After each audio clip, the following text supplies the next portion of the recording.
Hi बच्चों, hello everyone and welcome to the session. This is your favorite G Square और आज के session में मैं आपको बताने वाली हूँ कैसे हम आपकी इस बोर्ड्स की जंग को भी बहुत ही आसानी से जीत सकते हैं. So welcome to the session बच्चों. Let's start with your 70 on 70 strategy. क्योंकि देखो प्रैक्टिकल का एग्जाम तो हो चुका है मेरे बच्चों. अब जब प्रैक्टिकल का एग्जाम हो चुका है तो अब हमें तैयारी करनी है थियरी के एग्जाम की.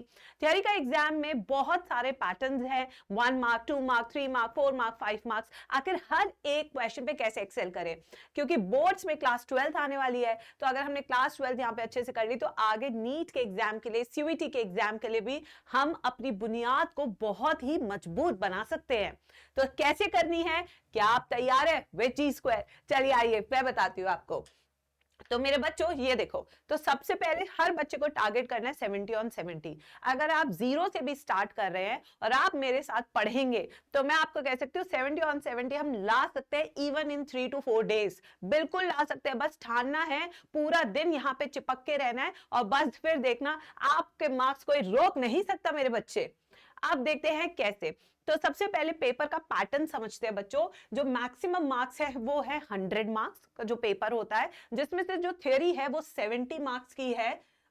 एक सेकेंड बच्चों जो हमारी थ्योरी है वो कितने मार्क्स के बच्चों? 70 मार्क्स की है. और जो हमारे प्रैक्टिकल्स है वो 30 मार्क्स के है. तो देखो जो तुम्हें कांड करना था वो तुम कर चुके थ्योरी में, यहां पे हो चुका.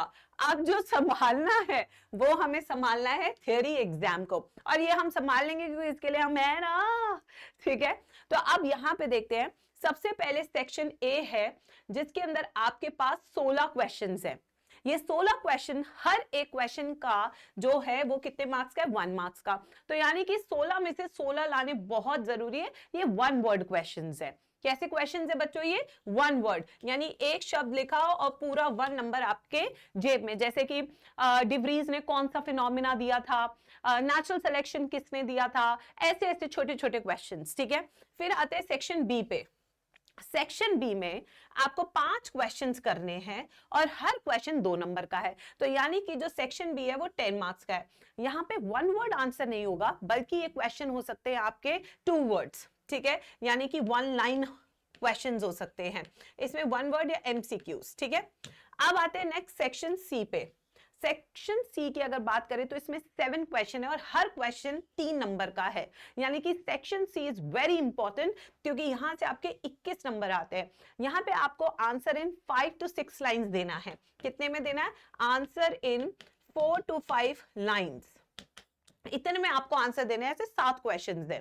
फिर आते हैं सेक्शन डी पे, जहां पे सिर्फ आपको 2 क्वेश्चन करने हैं जो कि 4 नंबर के होंगे. 2 into 4 8 मार्क्स के ये हो जाते हैं. इसके अंदर आपको करीबन आंसर इन 10 लाइंस देना होता है. 10 to 15 लाइंस आपने देना होता है. फिर उसके बाद आते हैं सेक्शन ई, जहां पे 3 क्वेश्चन हैं और हर क्वेश्चन की वेटेज 5 है. यानी कि 15 मार्क्स आप यहां से लेंगे. ये गेम चेंजर होता है. यही डिसाइड करता है कि आखिर आप कितने मार्क्स लेकर आएंगे. अगर आपको आता है तो पूरे 5 नंबर का पूरा ज्ञान लिखाएंगे, नहीं आता है तो पूरा छोड़ाएंगे. तो देखो बोर्ड्स में ना एक चीज तो मान लो कि आपने कोई भी क्वेश्चन खाली नहीं छोड़ना है. कुछ ना कुछ तो लिख ही आना यार, जितना भी तुम्हें याद है आसपास की चीजें. बिल्कुल भी खाली शीट छोड़नी ही नहीं है. जो खाली छोड़ता है वो पाप है, क्योंकि एग्जामिनर भी सोचता है कि भाई इसको नंबर में कहां दो, ये तो खाली देखकर आ गए. वो आधा नंबर भी नहीं देता है फिर. तो 0 से अच्छा तो आधा नंबर भी होता है. तो इसलिए हमें एक चीज याद रखनी है, ध्यान में रखनी है कि बोर्ड्स की जो हमारी आंसर शीट है उसमें कोई भी क्वेश्चन ब्लैंक नहीं छोड़ना है. तभी हमारे मार्क्स वहां पे बनेंगे मेरे बच्चों. ठीक है, फिर आते हैं नेक्स्ट पे. आ जाओ. अब आ रहे सेक्शन है जहां पे 16 एमसीक्यूज. तो यानी कि यहां पे फुल बायोलॉजी का एक सेशन होने वाला है, फुल बायोलॉजी का, जहां पे हम एमसीक्यूज की प्रैक्टिस करेंगे. ये सारे एमसीक्यूज सिर्फ आपने एनसीईआरटी बेस्ड करने हैं. और ये जो एनसीईआरटी, ये न्यू एनसीईआरटी के अकॉर्डिंग करना है. बिल्कुल आपने बिल्कुल ओल्ड एनसीईआरटी को रेफर नहीं करना है. आपने न्यू एनसीईआरटी के बेसिस पे करना है. जितने भी टॉपिक्स डिलीट हुए या कुछ भी है जो पुरानी एनसीईआरटी में, तो वो आपने फोकस नहीं करने हैं. तो सिर्फ और सिर्फ आपने एमसीईआरटी बेस्ड एमसीक्यूज करने हैं। इसका पूरा डीपीपी मैं आपको टेलीग्राम चैनल पे भी दे दूंगी कि डेली बैठो और रिवाइज करते रहो, जब मन करे चला जरा थोड़ा सा सवाल लगा लेता हूँ। ठीक है बच्चों, ऐसे 16 एमसीक्यूज है। अब यहां पे देखिए मैंने स्पेशल लिखा है give extra attention to genetics numerical. ये जो जेनेटिक्स न्यूमेरिकल है ये यहीं के लिए इंपॉर्टेंट नहीं है, ये बोर्ड्स के लिए भी इंपॉर्टेंट है मेरे बच्चों, ये एनसीआर, ये आपका नीट एग्जाम के लिए भी इंपॉर्टेंट है, ये सीयूईटी एग्जाम के लिए भी इंपॉर्टेंट है। तो ये जो जेनेटिक्स है ये सबसे हाई वेटेज यूनिट है, बोर्ड्स में भी, सीयूईटी में भी, नीट में भी।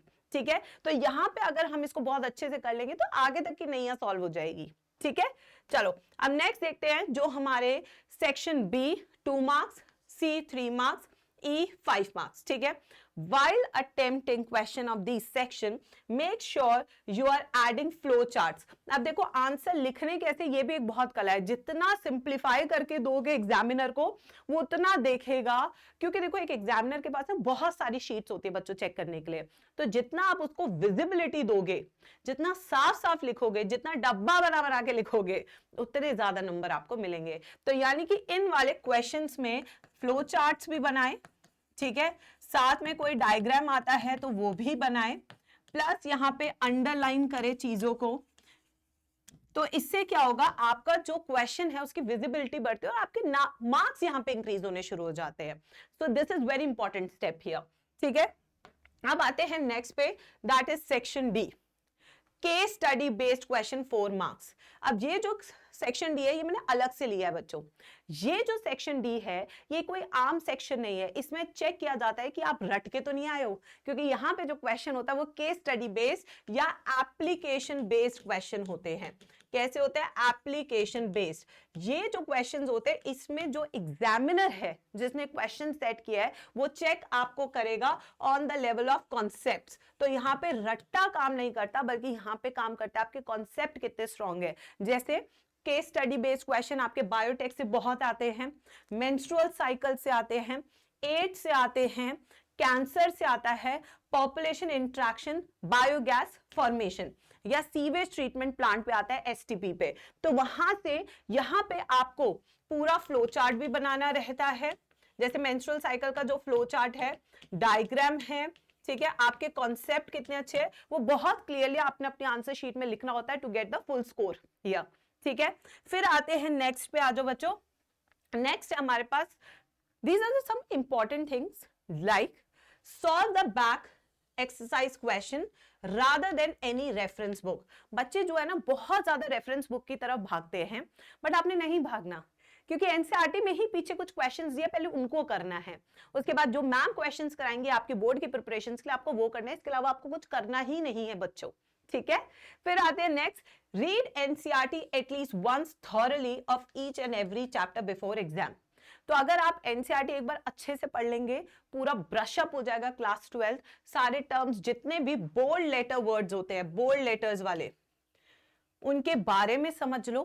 ठीक है, उनके बारे में समझ लो, उनकी डेफिनेशंस याद कर लो। 2 मार्क क्वेश्चंस में कई बार डिफाइन आ जाता है, डिफाइन सॉल्टेशन, डिफाइन वेक्टर, तो वहां पे जितने भी बोल्ड लेटर्स है हमारे एनसीईआरटी में वो सब आपने याद करने हैं, आपने उनकी डेफिनेशंस को लिखना है। ठीक है बच्चों, next another important thing, give extra emphasis on the NCERT of ecology unit, क्योंकि इकोलॉजी की हर एक लाइन से क्वेश्चन आता है, ट्रू और फॉल्स वाला, मैच द फॉलोइंग।